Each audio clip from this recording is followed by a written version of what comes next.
Hello. I'm recording this on Sunday, January 25th.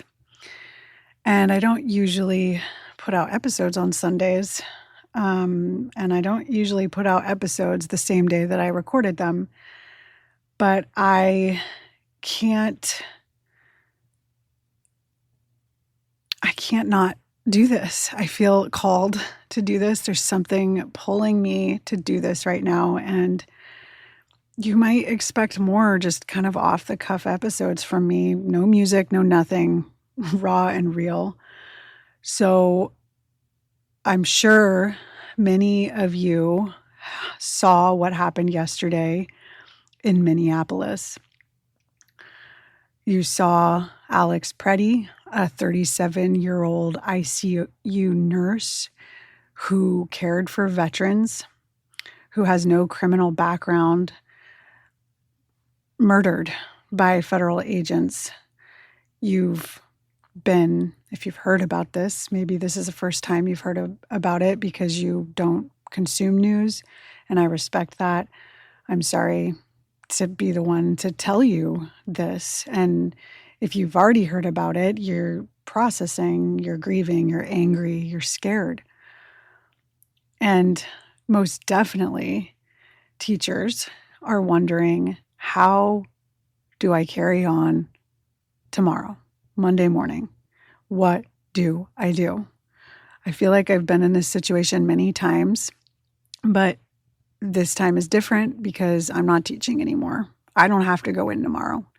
And so I feel strength. I feel conviction. I feel I need to do this to help you. I've been processing all of this too. And I really want to get this episode to you today because I know that feeling. I know that feeling the day before you have to go in and teach when things are so chaotic outside our classrooms, wondering, should I say something? What if I say the wrong thing? What if I just don't say anything? Is that wrong? Is carrying on with the lesson plan per normal when something so devastating has happened? Is that wrong? And the truth is, there's no perfect way to navigate tomorrow.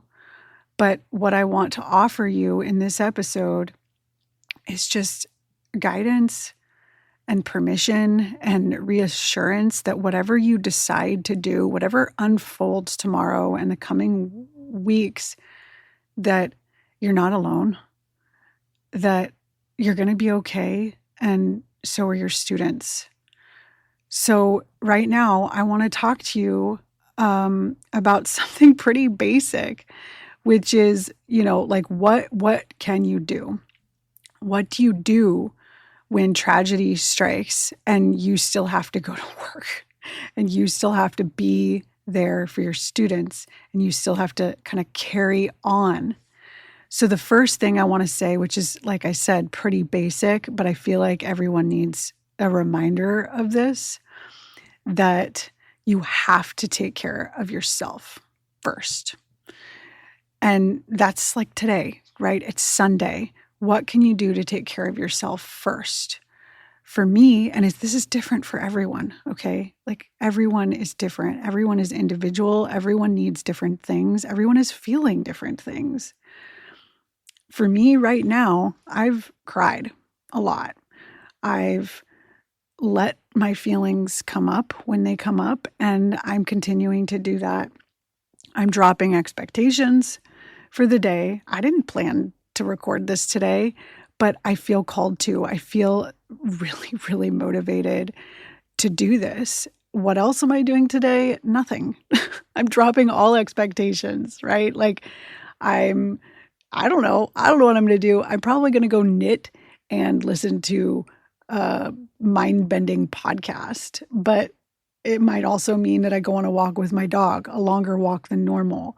It might mean that I go watch Netflix. It might mean that I go vox my friend Jess, the whimsical teacher. We might get on a call together. Who knows? Self-care looks different for everyone.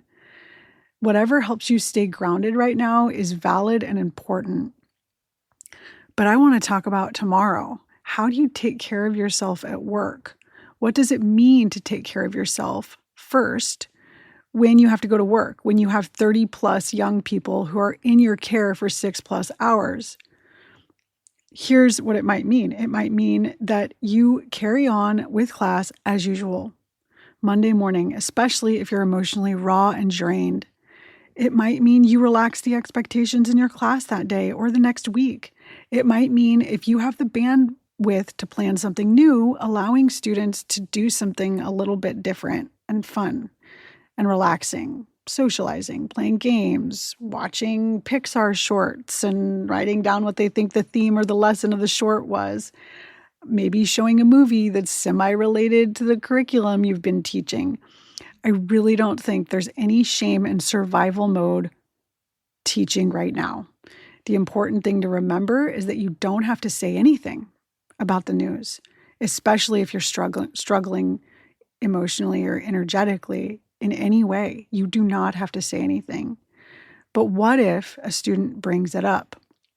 Well, it's important to validate their feelings and words. It's important to listen and say, yes, and I hear you, and this is hard, but you also have to politely set boundaries with your students. If they want to discuss the current events, you can encourage them to talk to their families or trusted adults. You might say to your students that the news can be really challenging and triggering and bring up many feelings, and tell them their feelings are valid and important and need to be expressed. But in a classroom setting with so many students, your job is to create a safe place for everyone, for those who want to talk about the news and those who don't. So tell students who want to talk that, yes, you hear their worries, their feelings, their opinions. Urge them multiple times if necessary to talk and express their feelings to a trusted adult, a counselor, a parent, a friend. Then set that boundary by saying, to protect the students who don't want to talk about this or don't know about what's happening, say that we can't discuss the news in our class right now, and that is okay. But what comes up, and this has come up for me too, the guilt. What inevitably comes up is the guilt when a teacher carries on as normal without leaving a little space for students to be heard, or that we didn't speak up, or maybe we should have taken a stand on the issue with like a sign or a quote or a few words about what happened. You might feel guilty carrying on with your lesson without naming what happened, and maybe none of the students bring it up either. You feel like maybe you should be doing more, but here is what I need you to know right now. Your presence, your steadiness, your ability to show up for your students, to continue coming in and teaching, that is your stand. You are an activist already without saying a word about what's happening outside of the classroom. When you show up regulated, when you create a container where students feel safe, when you model that adults can hold hard truths without falling apart, you are taking a stand for your students' well-being.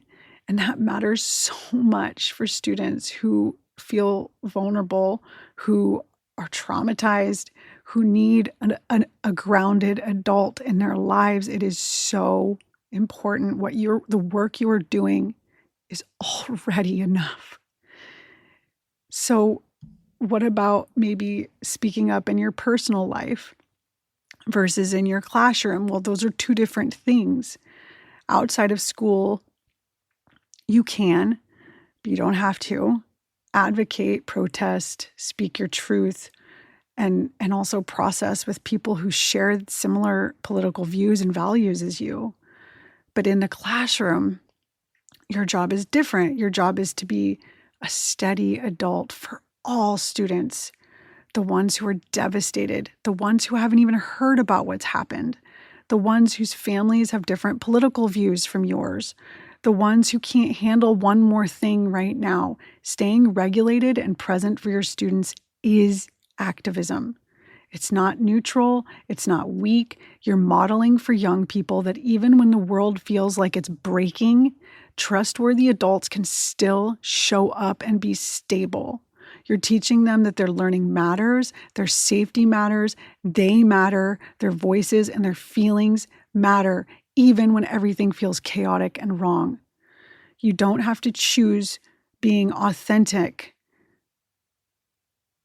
and being professional. You can hold your values deeply and recognize that the classroom isn't the place to process those values out loud.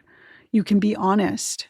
You can say things like, yes, I saw the news. Yes, I'm aware. Yes, it's affecting me. Yes, this is hard, without turning your classroom into a political space that some students or their families might not feel safe in.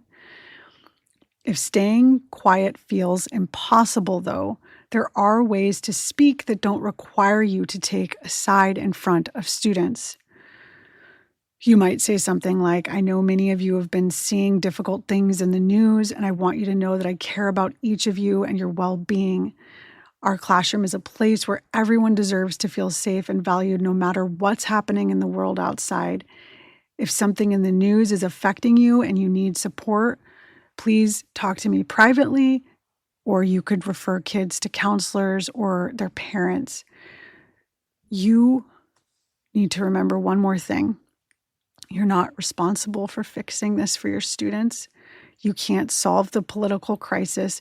You can't heal their trauma. You cannot make sense of something that doesn't make sense. What you can do is show up, be human, be honest about your limits, and trust that your students are supported and cared for, that they have adults around them besides you that can support them. So if you carry on with your lesson plan on Monday, you haven't failed. If you give students space to decompress instead, you haven't failed. If you acknowledge what happened briefly and then redirect to learning and the curriculum and carry on with class per normal, you haven't failed. You're doing the best you can in such an impossible, chaotic situation. And that's enough. And you know what else? I want to say one more thing. If you call in sick tomorrow, you haven't failed. You're doing the best you can. I understand why you would. I really do. I hope this helped. And if it did, and you know other teachers who could use these words of encouragement and validation, please feel free to share it. Thank you so much for listening. Be well.